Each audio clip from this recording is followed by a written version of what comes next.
नजर आ रहा है, आपका इस्लामी यूनिफॉर्म नजर आ रहा है। ये मदारिस का दायन है, ये मकातिब का दायन है, ये इन उलमा की मेहनतों का दायन है। ये मकातिब और मदारिस रहेंगे तो इंशाअल्लाह आपकी पेशानी पे सजदे का निशान रहेगा, आपके सरों के ऊपर टोपियां रहेंगी, आपके चेहरे के ऊपर दाढ़ियां रहेंगी, आपका इस्लामी तशख़्ख़ुस बाकी रहेगा, आपकी इस्लामी तहजीब बाकी रहेगी, आपका इस्लामी यूनिफॉर्म बाकी रहेगा। ये मकातिब और ये मदारिस रहेंगे तो मस्जिद के गुंबद और मीनार बाकी रहेंगे। जिस दिन ये मदारिस और ये मकातिब का वजूद खत्म होगा, आपके चेहरों से, आपके सरों से ये टोपियां गायब हो जाएंगी। इसलिए मैं इस मजमे में सबसे पहले यही कहना चाहता हूं कि आप अपने महल्ले में और आप अपने इलाके में मकातिब और मदारिस के निजाम को मुस्तहकम करें इंशाअल्लाह। नारे तकबीर, माशाअल्लाह। और उलमाए किराम से अपने रिश्ते को मजबूत करें। बेशक अपने किसी भी मसले के हल के लिए उलमा से राब्ता पैदा करें। बेशक उलमा के तरफ आप रुजू हो, उलमा को अपना कायद मान करके चलें, बेशक उलमा की क़यादत में चलें। बिलखुसूस जमीयत उलमा जो इस वक्त जो है वो जमात है, वो जमात है जिस जमात के तरफ हमारी निगाहें उठी रहती है। मुल्क और मिल्लत का कोई मसला हो, यही वो जमात है जो आगे बढ़ करके और मिल्लत के मसले के लिए आगे बढ़ती है। यही वो जमात है जिस जमात की मेहनत के नतीजे में हमारा ये मुल्क आजाद हुआ और आज इस मुल्क के अंदर जो है अपने आइन और उसूल और ज़ाब्ते के मुताबिक जो है मुल्क के आइन, जो जमहूरी आइन और जमहूरी दस्तूर मिला है, ये जमीयत उलमा हिंद का दायन है। जमीयत उलमा हिंद से भी अपने राब्ते को मजबूत रखें। नारे तकबीर, नारे तकबीर। जमीयत उलमाए हिंद जिंदाबाद, जमीयत उलमाए हिंद जिंदाबाद, मदारिस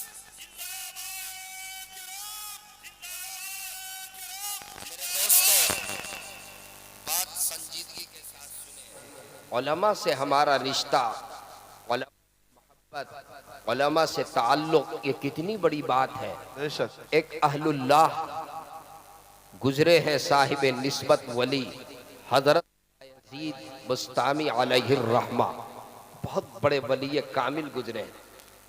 एक रोज वो चले जा रहे थे, तवज्जो से सुनिएगा। एक रोज वो गुजर रहे थे, दो नौजवान चौराहे पर बैठ करके आपस में गपशप कर रहे थे, गुफ्तगू कर रहे थे। एक नौजवान ने दूसरे से पूछ लिया, ये बताओ दोस्त ये कौन है? कहा तुम इनको नहीं जानते? अरे ये आलिम दीन है, ये अहलुल्लाह है, इनके सीने में कुरान और हदीस का इल्म है। चुनांचे जब उस नौजवान को मालूम हुआ कि ये आलिम है, उनको टिकटिकी लगा कर देखने लगा और उस वक़्त तक देखता रहा जब तक कि वो दाएं या बाएं मुड़ नहीं गए, देखता रहा। कुछ दिनों के बाद इत्तिफाक की बात है, उस नौजवान का इंतकाल हो गया। किसी ने उसको ख्वाब में देखा और ख्वाब में उससे किया, ये बताओ तुम्हारे साथ क्या मामला हुआ, कैसा रहा? उस नौजवान ने अपने देखने वाले शख्स से ये कहा, बहुत मुश्किल मामला था, बहुत दुश्वार मरहला था, बहुत कठिन मरहला था। मेरा कोई अमल ऐसा नहीं था जिस अमल के वजह से मेरी मग़फ़िरत हो पाती। सिर्फ एक अमल, एक छोटा सा अमल, एक छोटी सी अदा जिसकी बज़ाहिर मेरी निगाह में कोई हैसियत नहीं थी, लेकिन आज उस अमल के वजह से अल्लाह रब्बुल इज़्ज़त ने मुझ पे रहम फरमा दिया और मेरी मग़फ़िरत का फ़ैसला फरमाया। वो अमल कौन सा? वो अमल ये कि एक रोज़ मैं चौराहे पर बैठकर अपने दोस्त के साथ गुफ्तगू कर रहा था, गपशप में मसरूफ था और एक आलिम दीन का गुजर हो रहा था, एक अहलुल्लाह का गुजर हो रहा था। मैंने मुझसे पूछा ये कौन है, तो मेरे दोस्त ने बताया कि ये आलिम है, इनके सीने में कुरान और हदीस का इल्म है, शरीयत का इल्म है, अल्लाह का खौफ है, अल्लाह की खशियत है, अल्लाह का डर है, ये अल्लाह का बरगुज़ीदा बंदा है, अल्लाह का मुकर्रब बंदा है। जब मुझे ये पता चला कि ये आलिम दीन है तो मैंने उनको मोहब्बत की निगाह से देखा और उस वक्त तक मैं देखता रहा जब तक कि वो दाएं या बाएं मुड़ नहीं गए। अल्लाह रब्बुल इज्जत ने फरमाया कि चूंकि तूने मेरे मुकर्रब बंदे को, तूने मेरे ऐसे बंदे को जिसके सीने में कुरान और हदीस का इल्म था, शरीयत का इल्म था, आलिम दीन था, तुमने उस पे मोहब्बत की निगाह डाली थी, तुम्हारे इस अमल के वजह से आज मैंने तुम्हारी मगफिरत का फैसला किया। सुभान अल्लाह, नारा तकबीर, नारा तकबीर, उलमाए किराम। मेरे दोस्तों, माशाअल्लाह, सुभान अल्लाह, अहलुल्लाह से ताल्लुक कायम रखिए, बेशक बेशक, उलमा से ताल्लुक कायम रखिए, अपने बच्चों को मकातिब में भेजिए और जो आपके बच्चों को मदरसे में पढ़ाते हैं, जो आपके बच्चों को मकातिब में पढ़ाते हैं, आप उनको अज़मत की निगाह से देखिए, आप उनका ख्याल रखिए, आप उनसे मोहब्बत कीजिए, इसलिए कि वो आपके बच्चों के मुस्तकबिल को संवार रहा है, आपके बच्चों को वो इल्म दे रहा है जिस इल्म के ऊपर अल्लाह की तरफ से वादा है, जो इल्म दुनिया और आखिरत में कामयाबी की जमानत लिए हुआ है। आपके बच्चों को ईमान सिखला रहा है, आपके बच्चों को ईमान की अहमियत बतला रहा है, आपके बच्चों के मुस्तकबिल को संवारने की कोशिश कर रहा है। इसलिए ऐसे उलमा से और उनके और अपने बच्चों के असातिज़ा से और मस्जिद में इमामत करने वाले उलमा से, मकातिब में पढ़ाने वाले असातिज़ा से और मदारिस में पढ़ाने वाले असातिज़ा से आप मोहब्बत कीजिए, आप उनसे अपने ताल्लुक को मजबूत कीजिए। करेंगे इंशाअल्लाह? इंशाअल्लाह। हाथ उठाकर कहिए इंशाअल्लाह। इंशाअल्लाह। जी माशाअल्लाह, माशाअल्लाह। देखिए, अगर अपने बच्चों को पढ़ाइएगा तो आपका बच्चा पढ़ेगा, पैदाइश से लेकर वफात तक कदम कदम पे आपको उलमा की जरूरत पड़ेगी, कदम कदम पे आप आलिम दीन के तरफ रुजू करेंगे। पैदाइश से लेकर वफा तक बच्चा पैदा होता है, अजान के लिए आप मस्जिद जाते हैं, इमाम साहब आइए अजान कह दीजिए, बच्चा पैदा हुआ, बच्चा पैदा हुआ, नाम रखना है। आप मौलाना साहब के पास जाते हैं, हजरत एक बच्चा पैदा हुआ है, नाम बता दीजिए। बच्चे की तालीम का मसला है, आपको बिस्मिल्लाह मौलाना कराएंगे, आपके बच्चे को बिस्मिल्लाह मौलाना कराएंगे, आपके बच्चे को कुरान करीम मौलाना साहब पढ़ाएंगे, आपको अजान मौलाना साहब देंगे, नमाज मौलाना पढ़ाएंगे, निकाह मौलाना पढ़ाएंगे, जनाजा मौलाना पढ़ाएंगे। मैं बड़ी जिम्मेदारी के साथ कहता हूँ, अगर ये उलमा ना हो तो नमाज पढ़ाने वाला नहीं मिलेगा, अजान देने वाला नहीं मिलेगा, निकाह पढ़ाने वाला नहीं मिलेगा, नमाज़े जनाजा पढ़ाने वाला भी नहीं मिलेगा। बेशक बेशक, हक है। मुझे एक लतीफ़ा याद आया, एक गांव में एक शख्स का इंतकाल हो गया।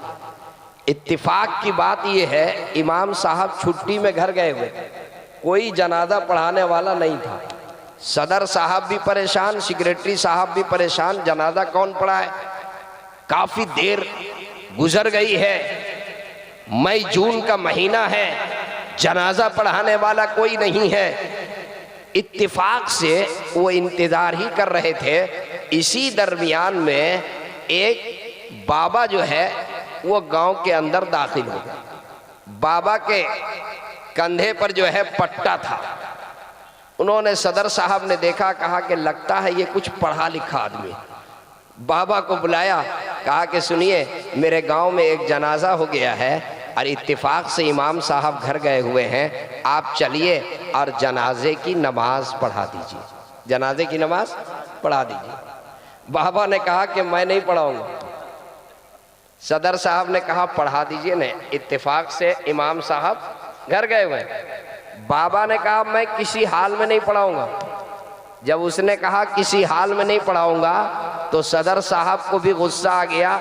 सदर साहब ने अपनी सदारत का जो है इस्तेमाल करते हुए, मनसब को इस्तेमाल करते हुए पावर से कहा कि आज हम देखेंगे कि तुम कैसे नहीं पढ़ाए, पढ़ाना होगा। जब सदर साहब ने जलाल में कहा पढ़ाना होगा, तो बाबा ने कहा कि ठीक है पढ़ा ही देते हैं। चलो जनाजे के लिए खड़ा हुआ। सबसे पहले जनाजे में जब पहली तकबीर कही जाती है अल्लाहु अकबर, तो पहली तकबीर के बाद जनाजे में क्या पढ़ा जाता है? सना। क्या पढ़ा जाता है हजरत? सना। सना पढ़ने में कितना टाइम लगता है? 20-30 सेकंड, 40 सेकंड, बस 5 मिनट गुजर गया, दूसरी तकबीर ही नहीं हो रही। 10 मिनट हो गया, तकबीर ही नहीं। 15 मिनट गुजर गया, तकबीर ही नहीं। 20 मिनट पर दूसरी तकबीर कहा इमाम साहब ने। 20 मिनट पर कुछ लोगों ने यह सोचा कि लगता है पहली तकबीर कहने के बाद इमाम साहब भूल गए, अब चलो तीसरी तकबीर वक्त पर हो जाए। दूसरी तकबीर के बाद जनाजे में क्या पढ़ते हैं? दरूद शरीफ पढ़ते हैं। इत्तिफाक से अब दूसरी तकबीर के बाद भी 5 मिनट, 10 मिनट, 15 मिनट गुजर गए, तीसरी तकबीर नहीं हुई। अब कुछ शुगर पेशेंट भी होते हैं, कुछ मुअम्मर लोग भी हैं, कुछ ज़ईफ लोग हैं, घुटने में दर्द है, परेशानी है, गर्मी है, धूप है, तो जो लोग आगे सफ में थे वो आहिस्ते से निकल गए कि ये इमाम साहब के साथ नहीं चलेगा, और जो पीछे थे वो निकल गए, नहीं चलेगा। कुछ लोग बैठ गए, लेकिन मजमा बड़ा था तो जो बीच में थे वो लोग फंसे हुए थे, वो निकल भी नहीं सकते, बैठ भी नहीं सकते, कुछ भी नहीं। खैर, तीसरी तकबीर 40 मिनट पे और चौथी तकबीर 60 मिनट।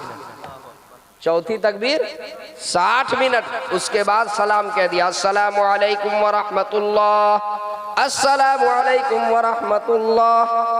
सलाम फेरने के बाद क्या होता है? जनाजे में लोग जनाजे को कांधा देने के लिए आगे बढ़ते हैं जनाजे को कांधा देने के लिए। लेकिन लोग इतने गुस्से में और जलाल में थे कि जनाजे के तरफ बढ़ने के बजाय इमाम साहब की तरफ बढ़ गए। जनाजे की तरफ बढ़ने के बजाय इमाम साहब की तरफ बढ़ गए। किसी ने कहा कि 20 साल से जनाजे की नमाज पढ़ रहा हूं, आज तक के 2-3 मिनट से ज्यादा नहीं लगा। किसी ने कहा 30 साल से, किसी ने कहा 40 साल से, आज तक के 2 मिनट, 3 मिनट, 4 मिनट से ज्यादा वक्त नहीं लगा। ये बताओ कि तुम जनाजा पढ़ा रहे थे कि क्या कर रहे थे? 60 मिनट तक तुमने वक्त लगाया, क्या पढ़ रहे थे? तो बाबा ने बरजस्ता कहा, सदर साहब आप अपने गांव वालों के तरह, अपने तरह हमको भी बेवकूफ समझ रहे हैं क्या? अपने ही तरह हमें भी समझ रहे हैं? आप क्या सोच रहे हैं कि हमने सिर्फ उसी के जनाजे की नमाज पढ़ाई जो इंतकाल हुआ है? जिसका इंतकाल हुआ उसी की जनाजे की नमाज पढ़ाई? कहा कि नहीं, मैं पीछे गिन लिया था कि सफ में कितने लोग हैं, सब के जनाजे की नमाज एक साथ मैंने पढ़ा, एक साथ जनाजे की नमाज पढ़ा दी। क्यों? इसलिए कि जिस गांव में एक हाफिज नहीं, जिस गांव में एक मौलवी नहीं, जिस गांव में एक कारी नहीं, जिस गांव में एक मुफ्ती नहीं, उस गांव वालों को जिंदा रहने का हक नहीं। उस गांव वालों को जिंदा रहने का हक नहीं। मरते जाओ और दफन होते जाओ, अब जनाजा पढ़ने की जरूरत नहीं है। मेरे दोस्तों, है तो लतीफा, लेकिन बात ये पते की है। आज अल्हम्दुलिल्लाह हमारे उलमा की मेहनत ऐसी रंग लाई। आज हमारे उलमा की मेहनत, हमारे अकाबिरीन की मेहनत के वजह से आज हर गांव में आपको हुफ्फाज की तादाद मिलेगी, हर गांव में आपको दर्जनों हुफ्फाज मिलेंगे, हर गांव में आपको कुर्रा मिलेंगे, हर गांव में आपको उलमा मिलेंगे। शायद के कोई मोहल्ला ऐसा हो, शायद के कोई गांव ऐसा हो जहां पर हाफिज कुरान मौजूद ना हो। ये दैन है इन मदारिस का, ये दैन है इन मकातिब का, और ये उलमा की बरकत है। हर गांव में ये टोपियां नजर आ रही हैं और ये उलमा नजर आ रहे हैं। ऐसी नौबत नहीं आएगी। क्यों? इसलिए कि आज अल्हम्दुलिल्लाह हर मोहल्ले में मकातिब और हर गांव और इलाके में मदारिस मौजूद है या नहीं है? मेरे दोस्तों, इस्लाह मुआशरा का आपने जलसा किया। मुआशरे की इस्लाह से मुताल्लिक मैं अपनी गुफ्तगू शुरू करूं, बात समझ में नहीं आती है कि कहां से शुरू करूं। आज कौन सी ऐसी बुराई है हमारे प्रधान साहब स्टेज पर बैठे हुए, जरा मैं जो कहना चाहता हूं, अगर मेरी बात सही हो, आपके दिल को लग जाए तो आप मेरी तायीद कीजिएगा। आज कौन सी ऐसी बुराई है, आज कौन सा ऐसा जुर्म है जिसके मुर्तकिब हमारे नौजवान नहीं है? कौन सी ऐसी बुराई? झूठ हम बोलते हैं, झूठ हम बोलते हैं। गीबत, आज हमारा नौजवान गीबत भी कर रहा है, झूठ भी बोल रहा है, चोरी भी कर रहा है, चोरी भी कर रहा है, नशा भी कर रहा है, शराब भी पीता है, मनशियात का भी आदी है, हराम भी खा रहा है, सूद भी हमारा नौजवान खाता है। आज हम झूठ भी बोल रहे हैं, आज हम गलत मुकद्दमा भी करते हैं, आज हमारे दिलों के अंदर अदावत है, आज हमारे सीनों के अंदर कुदूरत है, आज हमारे दिलों के अंदर नफरत है, आज हमारे सीनों के अंदर कीना है, आज हमारे दिलों के अंदर बुग़्ज़ है। कौन सी ऐसी बुराई है, कौन सा ऐसा जुर्म है जिसके मुर्तकिब हमारा आप नहीं है? झूठ बोलना कितना बड़ा जुर्म है, गीबत करना कितना बड़ा जुर्म है, शराब पीना कितना बड़ा जुर्म है। मेरे दोस्तों, मुझे अफसोस होता है आज हमारे नौजवानों का एक बड़ा तबका जो है वो मनशियात का आदी है, वो नशे का आदी है। और नशा ये तमाम बीमारियों में, ये तमाम बुराइयों में ये उम्मुल खबाइस कहा जाता है। इसलिए कि नशा करने के बाद, मनशियात के बाद, नशा करने के बाद एक नौजवान, उसकी अकल ज़ाय हो जाती है। उसे ये पता नहीं रहता है कि ये मेरी माँ है, उसे ये पता नहीं रहता है कि ये मेरी बेटी है, उसे ये पता नहीं रहता है कि ये मेरी बहन है। नशा करने वाला जब नशा करता है, उसके हाथ में ना माँ की इज्जत महफूज रहती है, न बहन की इज्जत महफूज रहती है, न बेटी की इज्जत महफूज रहती है। ए मेरे दोस्तों, आज एक गिरोह इसके लिए है, आज एक कोशिश ये हो रही है कि किस तरीके से जो है ये नौजवान नशे का आदी हो जाए। तरह तरह के मनशियात को इस्तेमाल किया जा रहा है। ए मेरे दोस्तों, अभी ये जनवरी का महीना चल रहा है।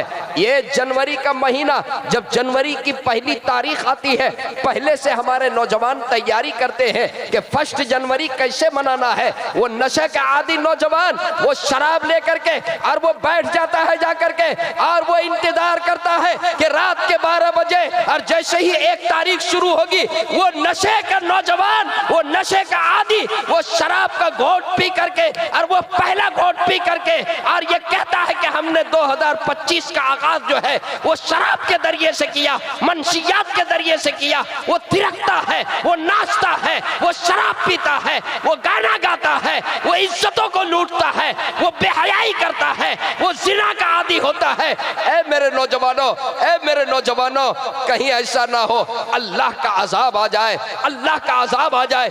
इतने जराइम किए जा रहे हैं, इतनी बुराइयां हो रही हैं। ये जमीन अल्लाह से फरियाद करती है, ए अल्लाह, कब तक के इस चोर को, कब तक के इस जानी को, कब तक के इस बदकार को, कब तक के इस सूदखोर को, कब तक के इस हरामखोर को, कब तक के इस बदमाश को, कब तक के इस उचक्के को बर्दाश्त करूं? ए मौला, आप इजाजत दे दीजिए मैं फट जाऊं और इन सब को अपने अंदर निगल लूं। और ये आसमान और ये बादल अल्लाह से फरियाद करता है, ए अल्लाह इजाजत दे दीजिए आग बन करके बरस जाऊं। ए मेरे दोस्तों, मेरा अल्लाह रहीम है, मेरा अल्लाह करीम है, मेरा अल्लाह शफीक है, मेरा अल्लाह रहमान है, मेरा अल्लाह रहीम व करीम है। मेरा अल्लाह अपने बंदों को हलाक करना नहीं चाहता। मेरा अल्लाह हरगिज नहीं चाहता कि मेरे बंदे हलाक हों, मेरे बंदे तबाह हों, मेरे बंदे बर्बाद हों। अल्लाह कहता है कि नहीं नहीं, अभी मुझे अपने बंदों के तौबे का इंतजार है। सुभान अल्लाह, सुभान अल्लाह। अभी मुझे अपने बंदों के तौबे का इंतजार है। कब बंदा मेरे पास आएगा, कब 2 कतरा आंसू बहाएगा, कब तौबा करेगा, कब अपनी पेशानी को बारगाहे एज़दी में टेकेगा, कब मेरे सामने आकर गिड़गिड़ाएगा, कब अपने गुनाहों की माफ़ी मांगेगा, कब चोरी से तौबा करेगा, कब झूठ बोलने से तौबा करेगा, कब गीबत से तौबा करेगा, कब बेहयाई से तौबा करेगा, कब जिना की कोठियों में जाने से तौबा करेगा, कब शराब के अड्डों में जाने से तौबा करेगा। मेरा बंदा मेरे सामने आएगा, मेरे सामने गिड़गिड़ाएगा, अपने गुनाहों पे नदामत के आंसू बहाएगा, रोएगा। वो अल्लाह रहीम व करीम कहता है, जब बंदा मेरे सामने आता है और नदामत के आंसू बहाता है और कहता है, ए मौला तू गफूर रहीम है, अल्लाह तू करीम है, ए अल्लाह तू गफ्फार है, ए अल्लाह तू सत्तार है, ए अल्लाह तू बख्श दे। अल्लाह अल्लाह अल्लाह उसके गुनाहों को बख्श देता है, अल्लाह उस पे अपनी रहमत की चादर डाल देता है। ए मेरे नौजवानों, सबसे पहले ये इरादा कीजिए, सबसे पहले ये इरादा कीजिए, आज तक के जो जराइम हमसे हुए वो हुए, आइंदा हम अपने गुनाहों की माफ़ी चाहेंगे, नदामत के आंसू बहाएंगे। आज की इसी मजलिस में इंशाअल्लाह ये आज़म करके उठें कि अब अपने गुनाहों से माफ़ी चाहेंगे, अल्लाह के सामने गिड़गिड़ाएंगे, आपकी ज़िंदगी में अल्लाह इनकलाब लाएगा। करेंगे इंशाअल्लाह। जरा हाथ उठाकर कहिए तकबीर, नाराए तकबीर। मौलाना मुफ्ती अकरम साहब कासिमी, मौलाना मुफ्ती अकरम साहब कासिमी। देखिए, आज इस मुआशरे की कुछ चीज़ों की तरफ मैंने इशारा किया। आज एक चीज़ की और ज़रूरत है। कारी साहब यहाँ तशरीफ़ रखते हैं, अपने अखलाक को दुरुस्त करने की ज़रूरत। बेशक बेशक। हज़रत कारी साहब तशरीफ़ रखते हैं। जमीयत उलमा हिंद का एक अहम प्रोग्राम होता है कौमी यकजहती के उन्वान से। बिरादरान वतन भी अगर हमारे दरमियान हो, उनके साथ हमारा अखलाक कैसा होना चाहिए, हम अपने अखलाक को आला करें।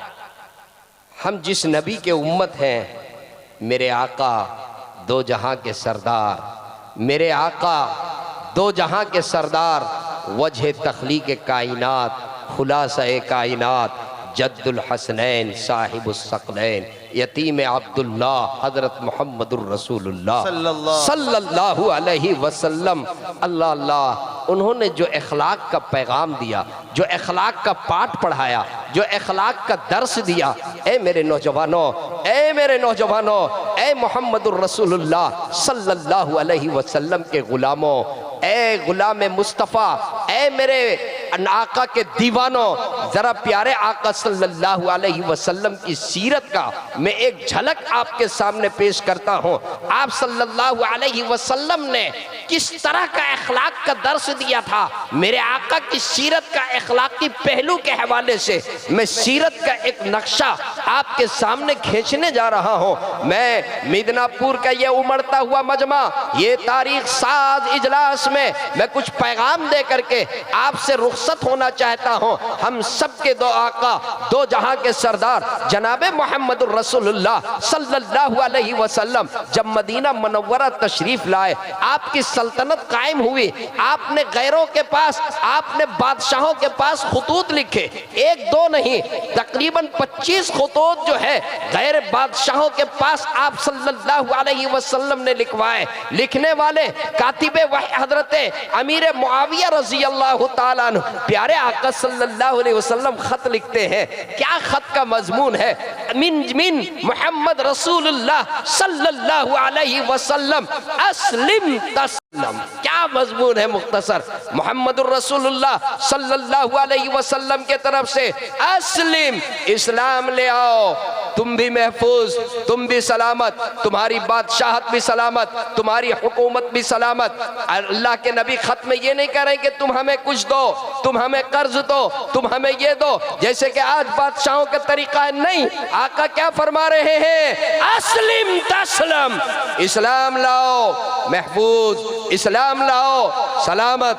अल्लाह के नबी खुतूत लिख रहे थे। उसी जमाने में सन 9 हिजरी में कबीला तय का एक बादशाह अदी बिन हातम, अदी बिन हातम जो बेटे थे किनके?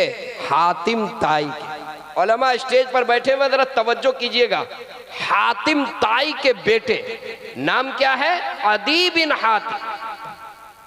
उनको मालूम हुआ कि मदीने में कोई पैगंबर आए हैं और उनका दौर चल रहा है, उनका लश्कर बहुत बड़ा है, फतह जहां जा रहे हैं वहां फतह हो रहा है।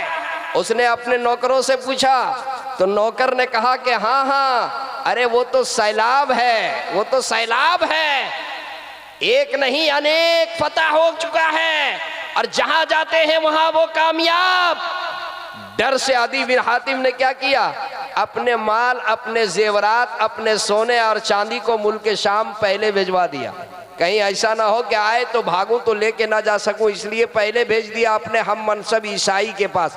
ये अदी बिन हातिम ये ईसाई थे, इसने पहले ही वहां पर अपने इसको भेज दिया।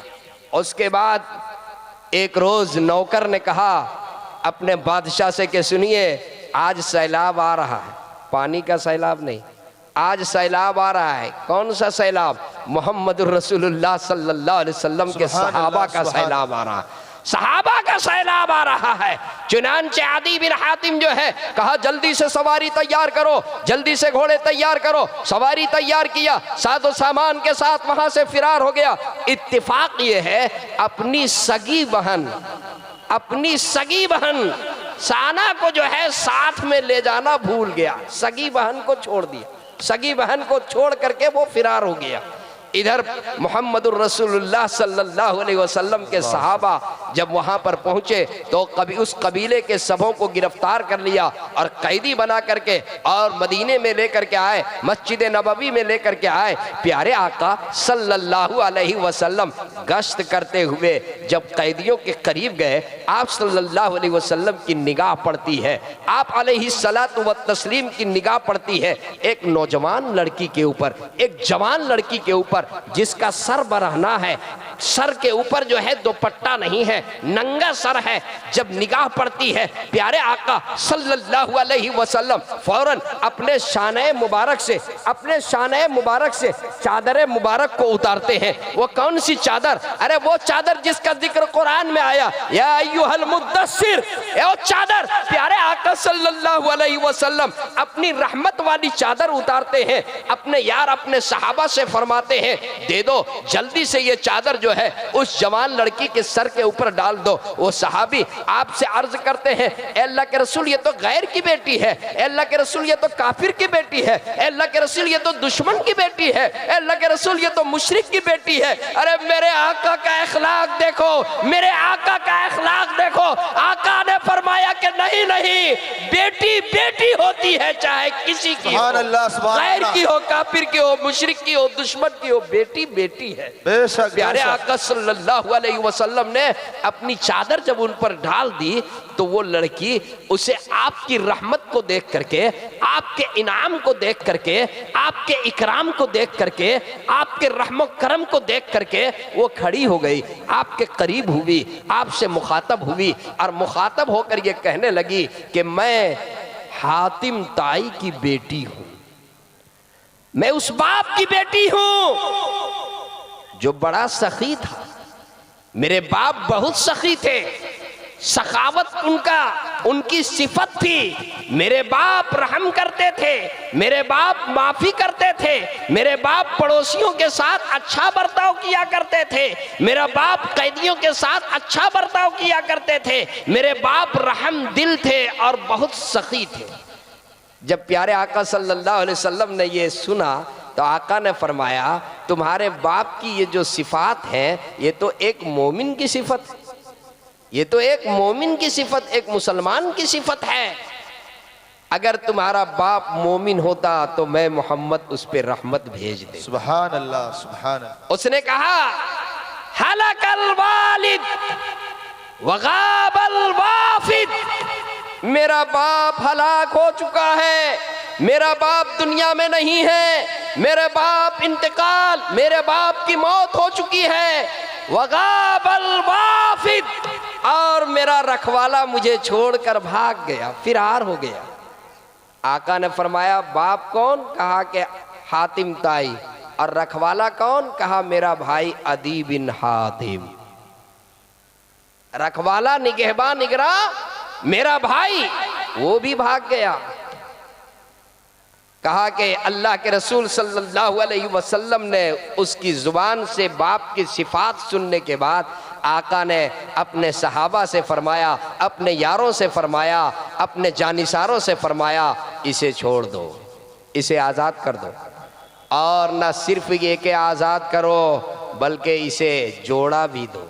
सुभान अल्लाह। न सिर्फ ये कि आज़ाद करो बल्कि इसे जोड़ा भी दो, इसे कपड़े भी दो और इसे सवारी में सवार करके और बाइज्जत इज्जत के साथ ये जहां कहे वहां तक इसे पहुंचा दो, इसके रखवाले तक के, इसके भाई तक के इसको पहुंचा दो। अल्लाह अल्लाह, प्यारे आका सल्लल्लाहु अलैहि वसल्लम का देखिए कैदी के साथ आका का अमल क्या था। आका ने क्या फरमाया, इसे आजाद भी कर दो, इसे जोड़े भी दो, इसे सवारी पे सवार करके और इज्जत के साथ बाइज्जत इसे इसके रखवाले तक पहुंचाओ। ए मेरे दोस्तों, आज आपने अभी चंद दिनों पहले आपने न्यूज में पढ़ा होगा, अभी चंद दिनों पहले आपने अखबार में, आपने न्यूज चैनल में आपने पढ़ा होगा, दानिश्वर लोग बैठे हुए हैं, फिलिस्तीन और इस्राइल के दरमियान जो झगड़ा हो रहा है, इस्राइल का जो जुल्म हुआ, सालों से जो फिलिस्तीनियों के ऊपर जुल्म हुआ, आपने अखबार में पढ़ा, अभी चंद दिनों पहले जो है जंगबंदी का मुआहिदा हुआ, जंगबंदी का मुआहिदा हुआ। और मुआहिदे के तहत जो है, जब फिलिस्तीन के तरफ से जो इस्राइली कैदी, जो हमास नौजवानों के पास इस्राइली कैदी जो गिरफ्तार थे, जिसे कैद किया गया था, जब मुआहिदे के तहत उसे छोड़ा गया, एक दिन 3 लड़कियों को छोड़ा गया, एक दिन 4 लड़कियों को छोड़ा गया, वो जब कैदी हमास के कैद से जब वो आजाद होकर के बाहर निकली, तो उनके चेहरे के ऊपर मुस्कुराहट थी। न सिर्फ ये कि उन्होंने उनको छोड़ा, बल्कि उनके हाथ में गिफ्ट दिया, उनके हाथ में इनाम दिया, उनके हाथ में उनको हदिया दिया। और वो जब बाहर निकली तो उसने इंटरव्यू में उन्होंने पूरी दुनिया के सामने ये कहा कि आज अगर हमारी जान महफूज है तो ये इनकी बरकत से है।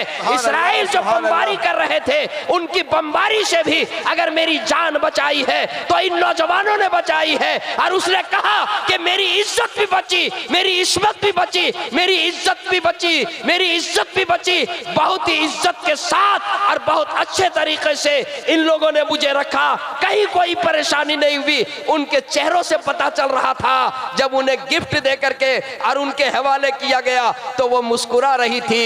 ऐ मेरे दोस्तों, ये बात असल ये थी कि वो मोहम्मदुर रसूलुल्लाह के गुलाम थे। नारा तकबीर, नारा तकबीर, दीन इस्लाम जिंदाबाद, दीन इस्लाम जिंदाबाद। माशाअल्लाह, ये नबी के गुलाम हैं, नबी के गुलाम हैं, ये कलमा पढ़ने वाले हैं, ये मोहम्मदुर रसूलुल्लाह सल्लल्लाहु अलैहि वसल्लम के गुलाम हैं। ऐसा नहीं कर सकते। तकबीर, नारे तकबीर, अल्लाहु अकबर, हजरत कारी यासीन साहब जिंदाबाद, हजरत कारी यासीन साहब जिंदाबाद, उलमाए हक, उलमाए दीन जिंदाबाद, उलमाए देवबंद जिंदाबाद, जिंदाबाद, जिंदाबाद, उलमाए देवबंद जिंदाबाद, जिंदाबाद, नारे तकबीर, अल्लाहु अकबर। माशाअल्लाह, तशरीफ रखें। जलसे के दूसरे खतीब हैं, अब उनका थोड़ी देर के बाद बयान होगा। आप हजरात माशाअल्लाह ये बातें मारता हो मजमा। अयूब भाई बैठ जाए, आप तो मुझे बैठा कर चले गए। जो हमारे दाई होते हैं, मेरा ये मिजाज है कि उनको तो हर हाल में बैठना पड़ता है, मेरी तकरीर सुननी पड़ती है। जी चलिए खैर, आप तशरीफ़ रखें, सब लोग बैठ जाए। माशाअल्लाह हज़रत कारी साहब आ चुके हैं। जी आपकी तवज्जो मेरी तरफ रहे। बात कहाँ से क्या चल रही थी कि अदी बिन हातिम उनकी बहन थी। प्यारे आका सल्लल्लाहु अलैहि वसल्लम ने न सिर्फ ये कि उनको आज़ाद किया, आका ने क्या फरमाया कि इसे उनके रखवाले तक के पहुँचा करके आओ। चुनांचे जब सहाबा इकराम रिजवानुल्लाहि ताला अलैहिम अजमईन उनको ले करके और उनके भाई अदी बिन हातिम तक के पहुंचाने के लिए गए, अदी बिन हातिम ने दूर से देखा लश्कर है और उस लश्कर में से निकल करके और उनकी बहन जब उनके सामने आई तो बहन के सामने बहन से उसने पूछा सबसे पहले ये बताओ तुम कैसे आई, भाग करके आई, कैसे आई? कहा कि नहीं भाग करके नहीं आया, मुझे तो मोहम्मदुर रसूलुल्लाह सल्लल्लाहु अलैहि वसल्लम के सहाबा ने मुझे यहाँ तक के पहुँचाया, उन्होंने वो पहुँचाने के लिए मुझे यहाँ तक के आए। अदी बिन हातिम ने अजीब जुमला कहा, अरे कई दिनों से तुम उनके दरमियान रहे, कई दिनों से तुम उनके कैद में रहे, तुम्हारी इज्जत की क्या बनी होगी? तुम्हारी इज्जत महफूज रही होगी, तुम्हारी इज्जत तो लुट गई होगी, तुम्हारी इस्मत तो लुट गई होगी। कई दिन तुम उनके साथ रहे, रात भी भी गुजरी और दिन भी गुजरे और फिर उन्हीं के साथ तुम यहाँ पर आए, तुम्हारी इज्जत महफूज रही होगी। जब ये बात अदी बिन हातिम ने कहा तो बहन तिल मिला गई और तिल मिलाकर कहने लगी, अरे सुनो, तुम्हारी चार दीवारी के अंदर जितनी मेरी इज्जत महफूज रही थी उससे कहीं ज्यादा मोहम्मद रसूलुल्लाह के गुलामों के दरमियान मेरी इज्जत में। सुभान अल्लाह, अल्लाहु अकबर, नारा तकबीर, दीन इस्लाम। माशाअल्लाह माशाअल्लाह। तुम्हारी चार दीवारी में इतनी इज्जत महफूज नहीं थी जितनी इज्जत मोहम्मद रसूलुल्लाह के गुलामों। बेशक बेशक। उसके बाद गुफ्तगू होने लगी तो भाई ने बहन से पूछा, अच्छा ये बताओ, अरे वो कैसे तुमने उनको पाया मोहम्मद सल्लल्लाहु अलैहि सुभान वसल्लम। अल्लाह।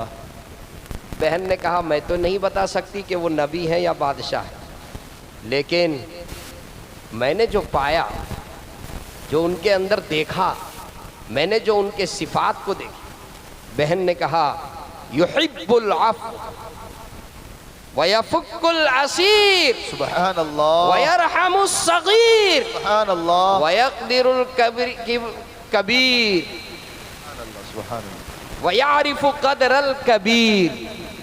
वो तो माफी को पसंद करते हैं, वो कैदियों को रिहा करते हैं, वो छोटों के ऊपर रहम करते हैं बेशक। और वो बड़ों का इकराम करना भी जानते हैं। बेशक। वो बहुत रहमदिल आदमी है, उनकी ये सिफात।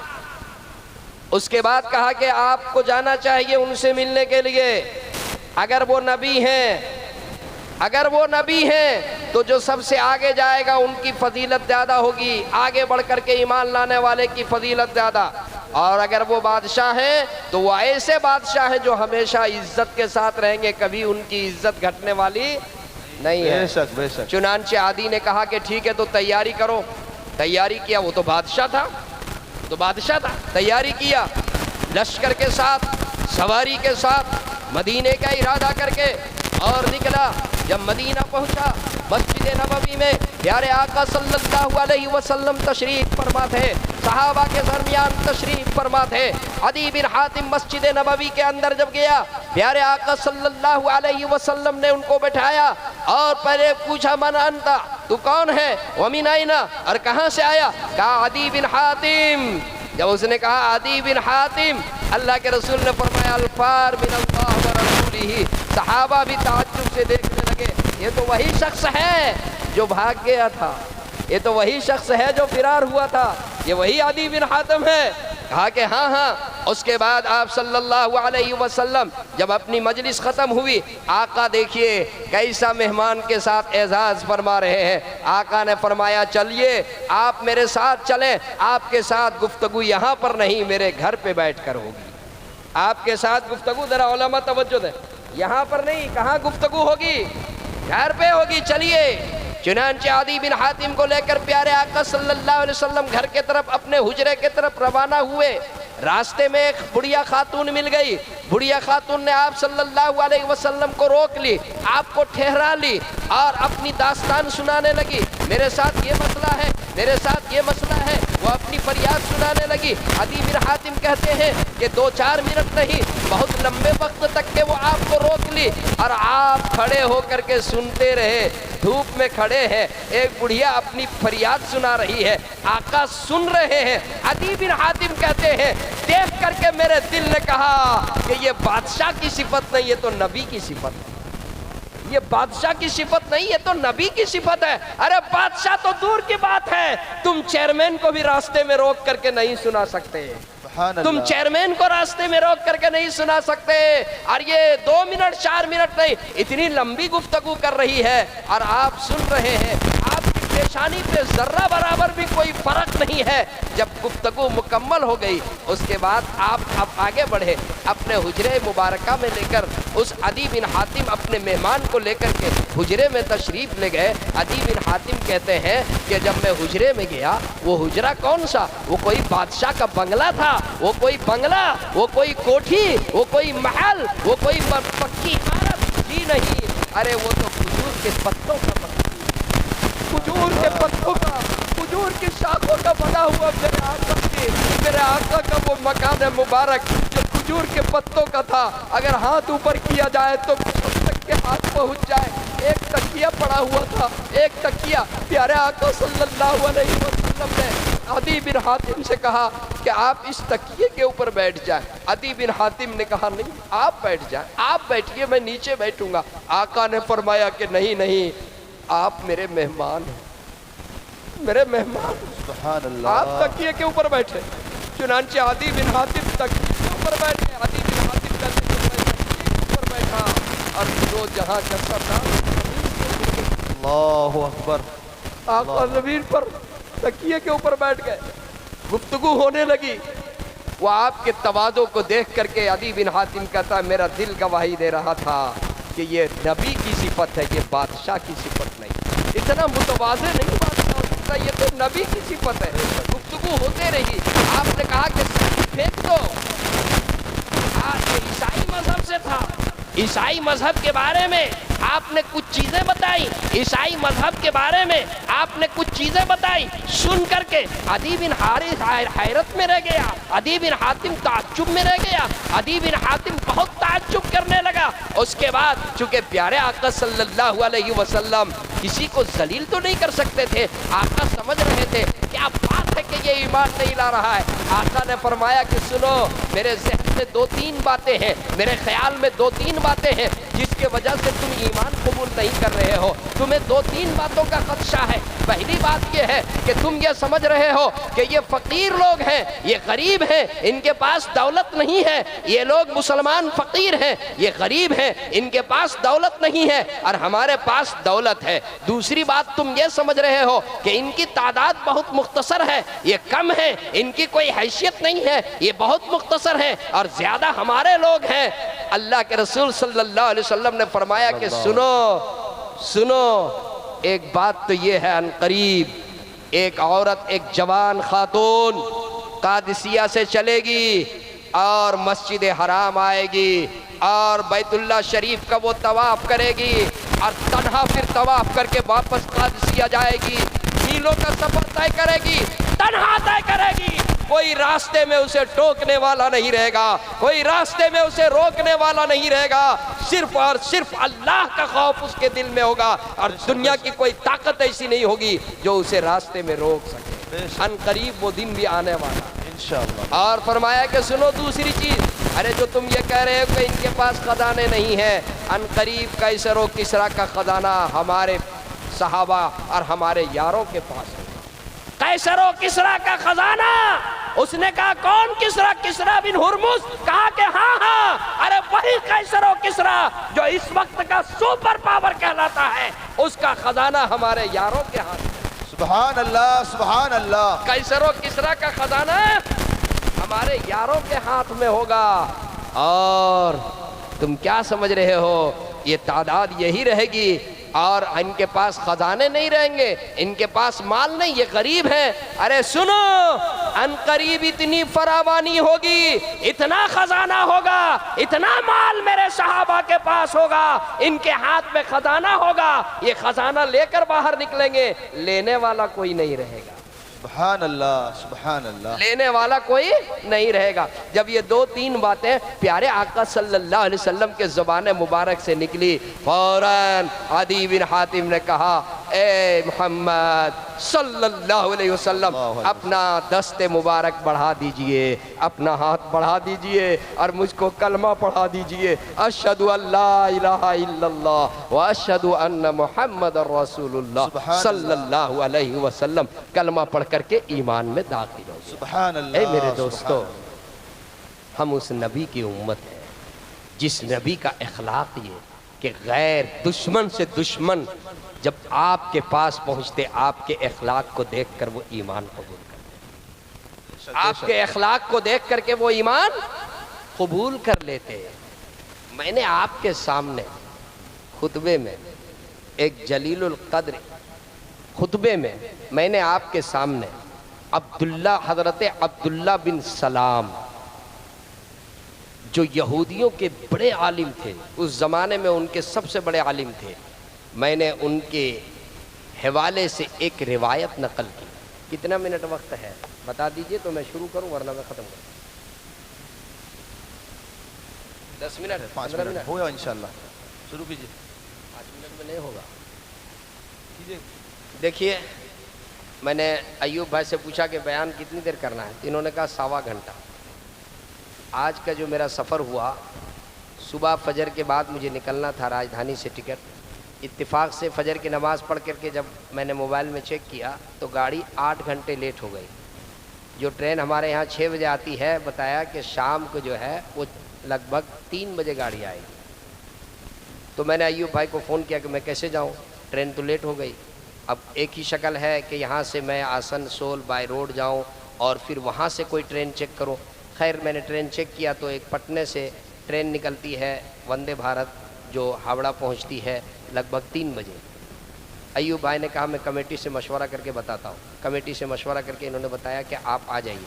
फिर वहाँ से मैंने 4 व्हीलर बुक किया और आसनसोल आया, और फिर आसनसोल से वो गाड़ी मिल गई। मैं वक्त पर 3 बजे 2:30 बजे मैं हावड़ा स्टेशन उतर गया। उसके बाद वहाँ से 3 बजे एक ट्रेन चलती है, इन्होंने मुझे बताया था, उससे मैं टिकट करवा लिया था। इत्तेफाक से जब वहाँ उतरा तो देखा कि वो ट्रेन बोला कि आज 3 घंटा लेट निकलेगी, 6 बजे यहाँ से चलेगी। तो मैंने अयूब भाई को फ़ोन किया कि पता नहीं अल्लाह की क्या मर्ज़ी है, वक्त पर जो जहाँ जा रहे हैं वहाँ ट्रेन लेट हो जा रही। तो इन्होंने कहा कि आप बस से आ जाइए। खैर मैं फिर वहाँ से बस से आपके यहाँ 4 घंटे में, यानी सुबह निकला हुआ शाम के 7:30 बजे पहुँचा।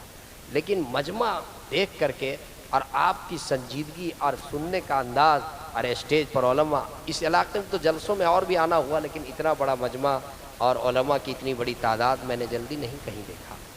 ये चाह रहा था कि कम से कम मुझे 3 घंटे का वक्त दिया जाता तो मैं आपके सामने फिर जो है अपनी बात सही तौर पे मैं रख पाता। लेकिन चूँकि ये भी अच्छी बात है कि आप रात भर का जलसा नहीं करते, 11 बजे दुआ हो जाती, ये बहुत अच्छी बात है। उलमा जो भी हैं, अभी मेरे बाद हज़रत कारी साहब हैं, उनकी भी गुफ्तगू होनी है। लेकिन मजमे के इसको देख करके मेरा जी चाह रहा था कि थोड़ा सा अगर और वक्त होता तो मैं आपके सामने कुछ और जो मैंने मजमून बयान करने का इरादा किया था उसको मैं बयान करता। अब्दुल्ला बिन सलाम, बस अब तो वो मजमून पूरा नहीं होगा, बस मैं शुरू करके एक झलक दे करके आपसे रुखसत हो जाऊंगा। इंशाअल्लाह फिर कभी मौका रहा तो फिर उसको बयान किया जाएगा, या फिर कभी इस इलाके में हाजिरी हुई तो। वो यहूदियों के बहुत बड़े आलिम थे।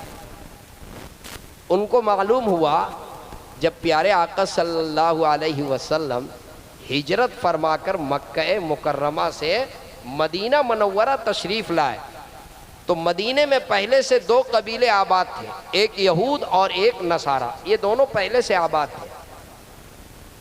जब इन्हें ये पता चला कि कोई पैगंबर मक्के से मदीना आए हुए हैं, ये खजूर के बाग में काम कर रहे थे। ज़रा तवज्जो कीजिए, बस बात को मैं ख़त्म कर रहा हूँ। खजूर के बाग में काम कर रहे थे। इनको पता चला कि पैगंबर मक्के से आए हैं और अंसार मदीना उनका इस्तकबाल में पहले से मौजूद है, तो ये खजूर के बाग से निकल करके आए कि चलकर देखना चाहिए तौरात में जो उनकी निशानियां मैंने देखी हैं, तौरात में उनके सिफात जो मज़कूर हैं, तौरात में जो उनकी अलामतें मौजूद हैं, आया वो निशानियां उनके अंदर पाई जाती हैं या नहीं पाई जाती हैं? आया वो निशानियां उनके अंदर, वो सिफात मौजूद हैं या नहीं हैं? इसको देखने के लिए अब्दुल्ला बिन सलाम कहते हैं कि मैं खजूर के बाग से निकला और मदीना आया तो मैंने देखा कि अंसार मदीना पहले से आपके इस्तकबाल में खड़े हैं और मजलिस लगी हुई है, महफिल लगी हुई है, आप तशरीफ फरमा है, आप बैठे हुए हैं और चारों तरफ से अंसार मदीना बैठे हुए हैं। अब्दुल्ला बिन सलाम कहते हैं कि मैं करीब आया, मेरे दिमाग में क्या था, वो तौरात की निशानियां, वो नक्शा लेकर के मैं आया था। लेकिन जब आपके चेहरे पर मेरी निगाह पड़ी, आपके रुखे अनवर पे मेरी निगाह पड़ी, आपके चेहरे मुबारक पर मेरी निगाह पड़ी, आपके रुखे ज़ैबा के ऊपर मेरी निगाह पड़ी, फौरन मेरे दिल से आवाज आई, हाज़ल वजह लैसा बिवजही कज़्ज़ाब, कसम खुदा की ये चेहरा किसी झूठे का हो नहीं सकता। सुभान अल्लाह, सुभान अल्लाह। ये चेहरा किसी झूठे का नहीं हो सकता, हो नहीं सकता। कहते हैं कि दिमाग में तो आया था नक्शा सेट करके, ये निशानी है या नहीं, ये निशानी है या नहीं, ये अलामत है या नहीं, ये निशानी पाई जा रही कि नहीं। लेकिन जब आपके चेहरे अनवर को देखा तो वो नक्शा एक तरफ धरा के धरा रह गया, आपका चेहरा देखना था, और दिल ने कहा हाजल वजहु लैसा बिवजही कज़्ज़ाब, ये चेहरा किसी झूठे का चेहरा हो नहीं सकता। उसके बाद कहते हैं कि मैं बैठ गया, आपकी मजलिस में मैं बैठ गया। आपकी मजलिस में बैठने के बाद आपकी पहली तालीम, आपकी पहली तकरीर जो मेरे कानों से टकराई, आप जो तालीम वहां दे रहे थे अंसारे मदीना को, उसकी पहली तालीम जो मेरे कानों से टकराई वो ये थी, या अय्युहन्नास अफ़शुस सलाम, ए लोगो सलाम आम करो, अफ़शुस सलाम व अतइमुत ताम, और खाना खिलाओ, वसीलुल अरहाम, सिला रहमी करो, वसल्लू बिल्लैलि वन्नासु नियाम, और रातों को उठ करके जब सारे लोग सोए हुए होते हैं, रातों को उठ करके नमाज पढ़ो, वसल्लू बिल्लैलि वन्नासु नियाम तदखुलुल जन्नत बिसलाम, सलामती के साथ जन्नत में दाखिल हो जाओ। बेशक बेशक, सलामती के साथ जन्नत में दाखिल हो जाओगे। ये 4 काम करो, 4 काम, बस मैं तर्जमा कर दे रहा हूं। अगर इसकी तफसील को मैं बयान करूंगा, उलमा स्टेज पर बैठे हुए हजरत नदवी साहब हैं, कारी साहब हैं, हजरत कारी यासीन साहब दामद बरकातहुम आ गए हैं। अगर मैं इस तफसील को बयान करूं तो मुकम्मल 1 घंटे चाहिए। इस रिवायत की तफसील के लिए 1 घंटे में मैं इसको कम से कम मैं इसको अपने इस अंदाज में बयान कर सकता हूँ, लेकिन जो मुझे वक्त दिया गया है, 1.25 घंटा का इन्होंने वक्त दिया था, चंद मिनट मेरे पास बचे हुए हैं। बस अब मैं अपनी बात को इसी में ख़त्म करता हूँ। पहली चीज़ प्यारे आका सल्लल्लाहु अलैहि वसल्लम ने क्या फरमाया, अफ़शुस सलाम। ज़रा नौजवान मुतवज्जे हो जाए, सलाम को आम करो। मैं पूछता हूँ, आज हम लोग सलाम करते हैं तो किसको करते हैं? किसको सलाम करते हैं? पहचान कर करते हैं जी। जिसे पहचानते हैं उसे सलाम करते हैं, बगैर पहचाने हम सलाम नहीं करते। हदीस में क्या है, सलाम तुम उसे भी करो जिसे पहचानते हो, और सलाम उसे भी करो जिसे तुम नहीं पहचानते हो। इसी तरीके से हजरत से पूछिए, सलाम में पहल करने का हुक्म है, सलाम में पहल करो। हम जिस नबी के उम्मत है, मेरे आका की सुन्नत ये थी, आका तो बच्चों को भी सलाम कर दिया करते थे, आका बच्चों के सलाम में भी पहल किया करते थे। आका की सुन्नत ये, और सलाम उसे भी करो जिसे तुम पहचानते हो, सलाम उसे भी करो जिसे तुम नहीं पहचानते हो। आज हम जिसको पहचानते हैं उसको सलाम करते हैं, जिसको नहीं पहचानते उसको सलाम नहीं करते। हम अपने से छोटे को सलाम करना तौहीन समझते हैं, मर्द अपनी बीवी को सलाम करना तौहीन समझता है, शौहर अपनी बीवी को सलाम नहीं करता, बाप अपने औलाद को सलाम नहीं करता, उस्ताद अपने शागिर्द को सलाम नहीं करता। अरे सलाम में पहल करने का हुक्म है, छोटा बड़े को सलाम करे, बड़ा भी छोटे को कभी सलाम कर दे, छोटा बड़े को सलाम करे, बड़ा छोटे को सलाम करे, जानकर सलाम करे, बगैर पहचाने सलाम करे। सलाम में पहल करो। सलाम से किब्र खत्म होता है, तकब्बुर खत्म होता है, बुराई खत्म होती है, भाईचारगी बढ़ती है, उखुवत बढ़ती है, आपस में दुश्मनी कम होती है, गलत फहमियां दूर होती हैं, आपस में मोहब्बतें बढ़ती हैं। अफ़शुस सलाम, सलाम करो, करेंगे इंशाअल्लाह। इंशाअल्लाह। दूसरी चीज, व अतिमुत ताम, खाना खिलाओ, खाना खिलाओ, खाना खिलाओ, दस्तरखान को खुला रखो, जरूरतमंदों को खिलाओ, गरीबों को खिलाओ, पड़ोसियों को खिलाओ, यतीमों को खिलाओ, बेवाओं को खिलाओ, मिस्कीनों को खिलाओ, मदरसे में पढ़ने वाले मेहमान रसूल को खिलाओ, उलमा को खिलाओ, अतकिया को खिलाओ, अल्लाह के नेक बंदों को खिलाओ। हदीस में है कि जिस दस्तरखान पे अल्लाह का नेक बंदा बैठे, ये अलामत है इस बात की कि उसकी रिज़्क़ हलाल है। सुभान अल्लाह, सुभान अल्लाह। ये अलामत है इस बात की। सुन लीजिए, जिस दस्तरखान पे अहलुल्लाह बैठे, जिस दस्तरखान पे अल्लाह का नेक बंदा बैठे, जिस दस्तरखान पे अल्लाह का बरगुज़ीदा बंदा बैठे, ये अलामत है इस बात की कि उसकी रिज़्क़ हलाल है। आज हम लोग फंक्शन करते हैं, शादी का प्रोग्राम, वलीमे का प्रोग्राम या और कोई प्रोग्राम, तो मालदारों को दावत देते हैं, गरीब को कोई नहीं पूछता। यतीम को कोई नहीं पूछता, बेवाओं के तरफ तवज्जो नहीं होती, पड़ोसियों के तरफ तवज्जो नहीं होती। ऐ मेरे मिदनापुर के नौजवानों, बस यही बात कहकर मैं आपसे रुखसत हो रहा हूँ। आप दस्तरखान को वसी कीजिए, अपने दस्तरखान पे आप ज़रूरतमंद लोगों को बुलाइए, और अपने, मैं नहीं कहता कि मालदारों को नहीं बुलाइए, मालदारों को भी बुलाइए, लेकिन उसके साथ अगर आपके महल्ले में कोई बेवा है, आपके महल्ले में कोई यतीम है, आपके महल्ले में कोई गरीब है, आपके महल्ले में कोई मदरसा है और मदरसे में पढ़ने वाले मेहमान रसूल है, तो उसे हरगिज फरामोश मत कीजिए। बेशक। मेरे दोस्तों, एक छोटा सा वाकया 2 मिनट में बताकर अपनी बात को मैं ख़त्म करता हूँ इस हवाले से। शायद कि ये पैगाम आपके दिल को लग जाए और मजमा इस पर तैयार हो जाए। पता नहीं अल्लाह पाक इसकी बरकत से, अल्लाह पाक इसकी बरकत से कितने लोगों के अमल को अल्लाह कबूल करेगा। मैंने एक वाकया पढ़ा, एक नौजवान पड़ोसी मुल्क का अमेरिका में रहता था। इत्तेफाक की बात यह है, उसको कैंसर हो गया। क्या हो गया हजरत? कैंसर हो गया। कैंसर हो गया हजरत। डॉक्टर ने कह दिया कि ला इलाज, कह दिया अब अपना मुल्क जाओ, कोई तुम्हारी दवा अब कारगर नहीं होगी, कैंसर के उस स्टेज पर पहुंच गया जिसका इलाज अब नहीं है। चुनांचे वो नौजवान अपनी जिंदगी से मायूस होकर अपना वतन लौट गया। कहने लगा कि मैं अपना वक्त अपने वतन में यूं ही गुजारने लगा, और जो दवा उसने दी थी वो दवा भी खत्म हो गई।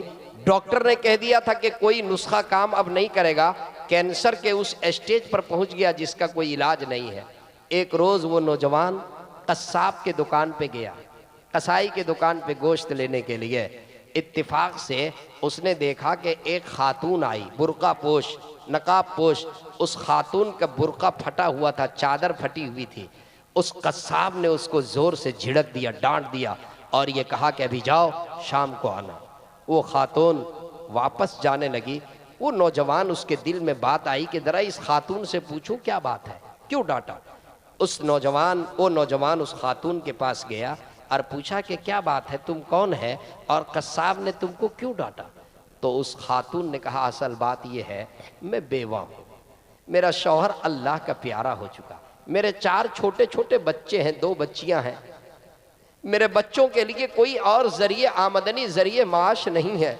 मैं कभी कभी इस कस्साब की दुकान में आती हूँ और ये जो गोश्त के चेथड़े और गोश्त की जायद चीज़ें जो बना करके एक तरफ को डाल देता है, मैं उसे उठा कर ले जाती हूँ और फिर मैं उसको साफ़ करती हूँ और साफ़ करके मैं अपने बच्चों को पका कर खिलाती हूँ। ये सुनने के बाद उनको तरस आ गया। कहा कि नहीं नहीं, आज से वो चेथड़ों को लेकर जाने की ज़रूरत नहीं है। जब तक कि अल्लाह ने मुझे ज़िंदगी दी है, जब तक मैं जिंदा रहूंगा, आप यहाँ इस दुकान पे आवे और 1 केजी फ्रेश गोश्त लेकर के जाएं, जो पैसा होगा मैं अदा कर दूंगा। सुभान और अल्लाह। दुकानदार से भी कह दिया कि सुनो, आपको ये खातून जब आवे तो इस खातून को बेहतरीन गोश्त देना, जो गोश्त तुम मुझे देते हो वही गोश्त इसको भी देना, और उसका पैसा मेरी जिंदगी जब तक के है मैं दूंगा। वो नौजवान कहता है कि अभी महीनों ही गुजरे थे, चंद महीने नहीं, अभी महीने ही के अय्याम चल रहे थे कि अंदर से मुझे सेहत महसूस होने लगी, अंदर से मुझे सेहत महसूस होने लगी। महीने, 2 महीने, 3 महीने के बाद मुझे ऐसा लगने लगा कि अब कोई मर्ज मुझे नहीं है। मैंने फैसला किया कि दोबारा मुझे अमेरिका जाना चाहिए। मैं दोबारा मुलाजमत के लिए 4-6 महीने के बाद जब अमेरिका पहुंचा और उस डॉक्टर से मुलाकात हुई तो डॉक्टर की आंखें फटी की फटी रह गई। उसने मुझे अपने पास बुलाया और पहले मेरा चेकअप किया, और चेकअप रिपोर्ट आने के बाद वो अजीब परेशानी में मुब्तला हो गया। कहने लगा, ये बताओ तुमने किस डॉक्टर को जाकर के दिखलाया और कौन सी दवा चली और कौन सा नुस्खा चला जिसके वजह से तुम्हारी रिपोर्ट सही आ गई और अब तुम कैंसर जैसे मूजी मर्ज से अब तुम जो है शिफायाब हो गया। नौजवान ने कहा कि डॉक्टर साहब, कसम खुदा की, यहां से जाने के बाद मैं किसी डॉक्टर के पास नहीं गया, मैंने कोई दवा इस्तेमाल नहीं की, मैंने कोई नुस्खा इस्तेमाल नहीं किया। कहा, यह हो नहीं सकता है। अरे बताओ तो सही, तुमने क्या किया कि अल्लाह ने इस इतना मोहलिक मर्ज से तुमको शिफा दे दिया। कहने लगे डॉक्टर साहब बस एक अमल मुझे याद है, पता नहीं अल्लाह पाक ने उस अमल के वजह से मेरी मुझे शिफा दे दी, मुझे सेहत बख्श दी। वो अमल ये कि एक रोज़ मैं कस्साब की दुकान में गया था और वहाँ एक बेवा खातून आई हुई थी जिसका बुर्का फटा हुआ था, चादर फटी हुई थी। जब कस्साब ने उसको झिड़क दिया और उसको डांट दिया तो मैंने उस खातून से जाकर के पूछा बताओ क्या बात है। उस खातून ने बताया असल बात यह है कि मैं बेवा हूँ, मेरा शौहर अल्लाह का प्यारा हो चुका है और 4 छोटे छोटे बच्चे हैं। मैं अपने बच्चों की परवरिश इस तरह से मैं अपने बच्चों की परवरिश करती हूँ। कहने लगे कि डॉक्टर साहब उस खातून की बात सुनने के बाद मैंने ये फैसला किया कि जब तक कि मैं जिंदा रहूंगा इस खातून को मैं जो है फ्रेश गोश्त मैं दिलवाऊंगा, इसके पैसे मैं अदा करूंगा। मैंने कस्साब से कह दिया, कहा कि डॉक्टर साहब मुझे यकीन है कि उस बेवा की दुआ लग गई और उसकी दुआ की बरकत से अल्लाह ने मुझको सेहत दे दी। सुभान अल्लाह, उसकी दुआ की सुभान बरकत से अल्लाह। अल्लाह ने मुझको शिफा दे दिया। बेशक, उसकी बेशक। दुआ की बरकत से कैंसर जैसे मर्द से अल्लाह ने मुझे शिफा दिया। बेशक। ए मेरे नौजवानों, आपके महल्ले में अगर कोई बेवा हो, कोई यतीम हो, कोई मिस्कीन हो, ए मेरे नौजवानों अपनी बेवा, अपने यतीम, अपने मिस्कीन का ख्याल कीजिए। बड़ी जिम्मेदारी के साथ कहता हूँ, बड़ी जिम्मेदारी के साथ। अल्लाह आखिरत में तो अजर देगा ही, दुनिया में भी अल्लाह बेहतर अजर देगा। बेशक बेशक अल्लाह इंशाअल्लाह, आखिरत में भी अजर देगा, दुनिया में भी अजर देगा। अल्लाह बीमारियों से शिफा देगा, अल्लाह परेशानियों से छुटकारा देगा। अल्लाह ताला जो है यतीम गरीब की मदद करने की वजह से अल्लाह कैसी बरकतों से अल्लाह नवाजेगा जिसका तसव्वुर हमारा आप नहीं कर सकते। करेंगे इंशाअल्लाह, इंशाअल्लाह, हाथ उठाकर कहिए इंशाअल्लाह। इंशाअल्लाह, जो बातें कही गई इंशाअल्लाह उस पे सब अमल करेंगे, इंशाअल्लाह, इंशाअल्लाह, करेंगे इंशाअल्लाह। इंशाअल्लाह, मुकम्मल इरादा है इंशाअल्लाह। इंशाअल्लाह। आज के बाद इंशाअल्लाह जो बातें इस स्टेज से कही गई या मेरे बाद अभी हजरत कारी साहब दामत बरकातहुम जो अभी इरशाद फरमाएंगे या मुझसे पहले हजरत कारी रहमत साहब ने या दीगर उलमाए किराम ने जो बयान किया, इरादा कीजिए कि इंशाअल्लाह उस पे अमल करेंगे। जिस दौर पे नाज़ा थी दुनिया वो ज़माना भूल गए, गैरों की कहानी याद रही, अपना फसाना भूल गए। मुंह देख लिया आईने में, परदाग न देखे सीने में। मुंह देख लिया आईने में, परदाग न देखे सीने में। जीने को जी लगाया ऐसा, मरने को मुसलमान भूल गए। और तकबीर तो अब भी होती है मस्जिद की फिजा में ए अनवर, जिस ज़र्ब से दिल हिल जाते थे वो ज़र्ब लगाना भूल गए। वमा तौफीक़ी इल्ला बिल्लाह व आखिर दावाना अनिल हम्दुलिल्लाहि रब्बिल आलमीन।